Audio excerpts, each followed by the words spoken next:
തിരുവനന്തപുരം പാറശാല ഷാരോൺ രാജ് വധക്കേസിൽ ഒന്നാം പ്രതി ഗ്രീഷ്മയ്ക്ക് വധശിക്ഷ. ഗ്രീഷ്മ ക്രൂരമായ കുറ്റകൃത്യം നടത്തിയെന്ന് നെയ്യാറ്റിൻകര അഡീഷണൽ സെഷൻസ് കോടതി പറഞ്ഞു.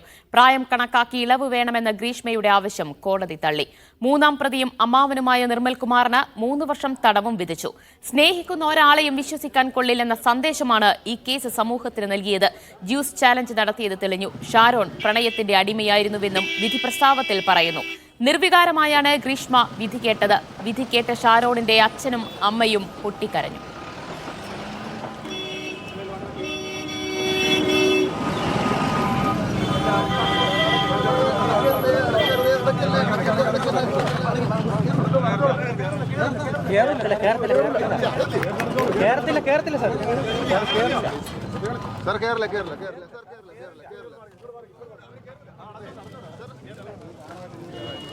മെഡിക്കൽ പരിശോധന പൂർത്തിയാക്കി ഇപ്പോൾ ഗ്രീഷ്മയെ ജയിലിൽ എത്തിച്ചിരിക്കുകയാണ്.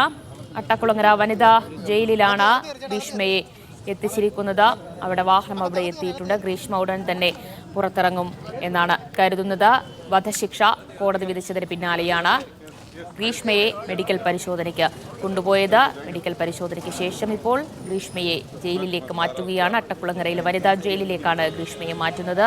തിരുവനന്തപുരം പാറശാല ഷാരോൺ രാജ് വധക്കേസിലാണ് ഗ്രീഷ്മയ്ക്ക് തൂക്കുകയർ കോടതി വിധിച്ചിരിക്കുന്നത്. ശക്തമായ നിരീക്ഷണങ്ങൾ തന്നെയാണ് ഇന്ന് കോടതിയിൽ നിന്ന് ഗ്രീഷ്മയ്ക്കെതിരെ ഉണ്ടാവുകയും ചെയ്തത്. ക്രൂരമായ കുറ്റകൃത്യം തന്നെയാണ് ഗ്രീഷ്മ നടത്തിയത് എന്നാണ് നെയ്യാറ്റിൻകര അഡീഷണൽ സെഷൻസ് കോടതി ജഡ്ജി വിധിച്ചത്. പ്രായം കണക്കാക്കിക്കൊണ്ടുള്ള ഒരിളവും നൽകാൻ കഴിയില്ല എന്നാണ് കോടതി വ്യക്തമാക്കിയത്. സെയ്ഫ് സൈനുദ്ദീൻ ചേരുന്നു. സെയ്ഫ്, ഇപ്പോൾ ഗ്രീഷ്മയെ ജയിലിലേക്ക് മാറ്റുകയാണ്. അവിടെ ജയിലിന് മുന്നിൽ വാഹനം എത്തിയിരിക്കുന്നു. ഇന്നിപ്പോൾ കോടതി തൂക്കുകയറാണ് ഗ്രീഷ്മയ്ക്ക് വിധിച്ചിരിക്കുന്നത്. പ്രധാനമായും ഇന്നുണ്ടായ നിരീക്ഷണങ്ങൾ എന്തൊക്കെയായിരുന്നു ഈ ശിക്ഷാവിധി പ്രഖ്യാപിച്ചുകൊണ്ട്?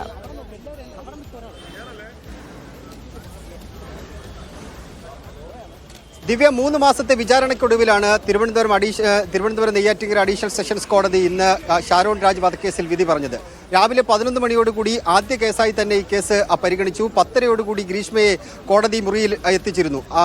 ഈ കേസിൽ കുറ്റക്കാരനാണെന്ന് കണ്ടെത്തിയ ഗ്രീഷ്മയുടെ അമ്മാവൻ നിർമ്മൽകുമാരൻ നായരൻ രാവിലെ തന്നെ കോടതിയിൽ എത്തിച്ചു. 11-ന് ആദ്യ കേസായി പരിഗണിച്ചപ്പോൾ ആദ്യം വിധി പറയുന്നതിന് മുമ്പ് വിധിപ്പകർപ്പ് അദ്ദേഹം എടുത്തു വെച്ച ശേഷം ആദ്യം ചെയ്തത് ഷാരോൺ രാജിന്റെ അച്ഛനും അമ്മയും ഇവിടെ ഉണ്ടെന്നുണ്ടെങ്കിൽ അവരെ കോടതിക്കുള്ളിലേക്ക് വിളിച്ചിരുത്തു എന്ന് ഉദ്യോഗസ്ഥരോട് പറഞ്ഞു. അവർ രണ്ടുപേരും ഗ്രീഷ്മയ്ക്ക് മുന്നിലൂടെ പുറകിലൂടെയാണ് വന്നത്. ഫ്രണ്ടിലാണ് ഇരുന്നത്. പക്ഷെ അവർ കോടതിക്ക് പുറകിലൂടെ പ്രതി നിൽക്കുന്ന, അതായത് ഗ്രീഷ്മ നിൽക്കുന്ന ആ സൈഡിൽ കൂടെ ഗ്രീഷ്മയ്ക്ക് മുന്നിലൂടെയാണ് ജഡ്ജിന്റെ സമീപത്തായി 2 കസേരയിൽ വന്നിരുന്നത്. ആദ്യം പോലീസിനെ അഭിനന്ദിച്ചുകൊണ്ടായിരുന്നു കോടതിയുടെ തുടക്കം. നല്ല രീതിയിൽ അന്വേഷണം നടത്തി. ഒരു ഉദ്യോഗസ്ഥന്റെയും പേരെടുത്ത് പറയുന്നില്ല.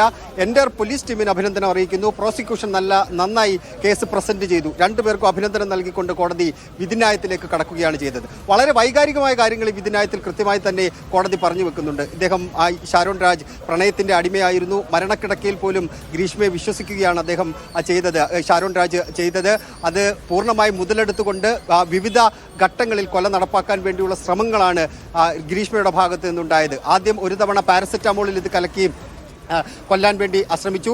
ഒരാളുമായി, തമിഴ്നാട് സ്വദേശിയായ ഒരാളുമായി കല്യാണം ഉറപ്പിച്ച ശേഷം, അദ്ദേഹത്തിന്റെ പേര് പറയുന്നുണ്ട്, അദ്ദേഹം ഇതിനകത്ത് വലിച്ചെടുക്കേണ്ട എന്നുള്ളത് കൊണ്ട് നമ്മൾ ആ പേര് പറയുന്നില്ല.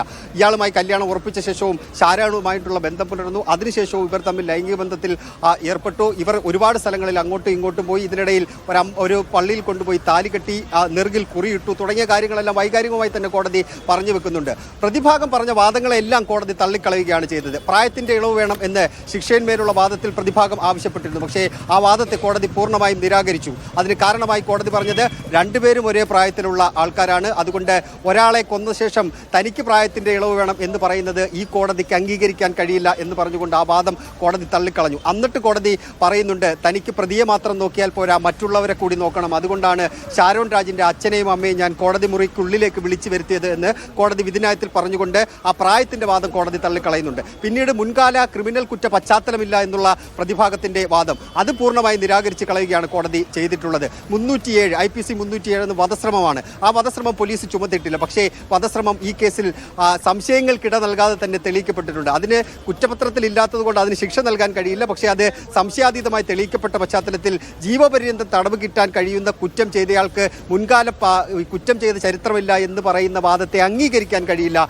എന്ന് കോടതി വ്യക്തമാക്കുന്നുണ്ട്. സ്നേഹത്തിന്റെ പേരിൽ വിളിച്ചു വരുത്തി കഷായത്തിൽ കളനാശിനി കൊടുത്താണ് കൊലപ്പെടുത്തിയതെന്ന് സംശയങ്ങൾക്കിട നൽകാതെ തന്നെ പ്രോസിക്യൂഷന് തെളിയിക്കാൻ കഴിഞ്ഞിട്ടുണ്ട്. അങ്ങനെ ചുമത്തപ്പെട്ട കുറ്റങ്ങൾക്കുള്ള ശിക്ഷ കോടതി പിന്നീട് വിധിക്കുകയാണ് ചെയ്തത്. ആദ്യം കോടതി പറഞ്ഞത് IPC 364 കൊലപാതകത്തിന് വേണ്ടി തട്ടിക്കൊണ്ടുപോകൽ 10 വർഷം തടവും 50,000 രൂപ പിഴയും വിധിച്ചു. പിന്നീടുള്ളത് 203 ആണ്. 203 എന്ന് പറയുന്നത് അന്വേഷണ സംഘത്തെ വഴിതിരിച്ചു വിടുക എന്നുള്ളത്. അതിന് 2 വർഷത്തെ തടവ് കോടതി വിധിച്ചു. മൂന്നാമതാണ് കോടതി IPC 302 കൊലപാതകത്തിനുള്ള ശിക്ഷ വിധിക്കുന്നത്.